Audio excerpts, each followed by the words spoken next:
కోనసీమ జిల్లా రామచంద్రాపురం విఎస్ఎం కాలేజీలో mega job Mela ఉత్సాహంగా సాగింది. నిరుద్యోగ యువతకు నియామక పత్రాలను వికాస్ పీడీకే లక్ష్మారావు అందించారు. రాష్ట్రంలో మొట్టమొదటిసారిగా రాష్ట్ర కార్మిక శాఖ మంత్రి వాసంశెట్టి సుభాష్ ఆధ్వర్యంలో మెగా జాబ్ మేళా నిర్వహించారు. ఇందులో మొత్తం 35 కంపెనీలు పాల్గొన్నాయి. 600 మంది విద్యార్థులు, ఉద్యోగ యువతకు నియామక పత్రాలు జారీ చేశారు.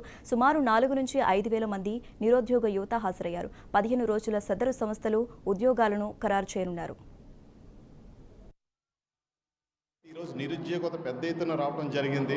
ఎందుకంటే మొదటి జాబ్ మేళా, స్టేట్లో మొట్టమొదటి జాబ్ మేళా, ఈ క్రౌడ్ కూడా మేము అంచనా వేయలేకపోయాము. సుమారుగా 2,000 మంది వరకు వస్తారని మేము ఎక్స్పెక్ట్ చేశాము. కానీ సుమారుగా పెద్ద ఎత్తున పోలీసు వారు చెప్తూ ఉన్నారు, 5,000 దాటి కూడా వచ్చి ఉన్నారని చెప్తున్నారు. ఇంత క్రౌడ్ కూడా మేము ఎక్స్పెక్ట్ చేయలేకపోయాము.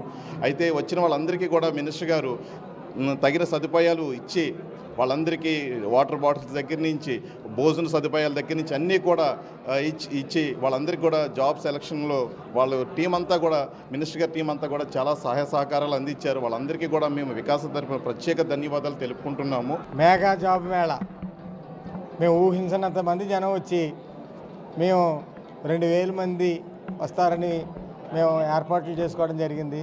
కానీ ఉదయం నుంచి చూసిన ఈ ఫ్లోటింగ్ చూసి ఒక 5,000 మందికి ఏర్పాట్లు చేసుకుని ఈ రోజుని ఎవరికి కూడా ఏ లోటు రాకుండా కూడా మినిస్టర్ గారు ఆదేశాల మేరకు సుభాష్ టీం, ఆ సుభాష్ టీము ఒక 20 రోజుల నుంచి డే అండ్ నైట్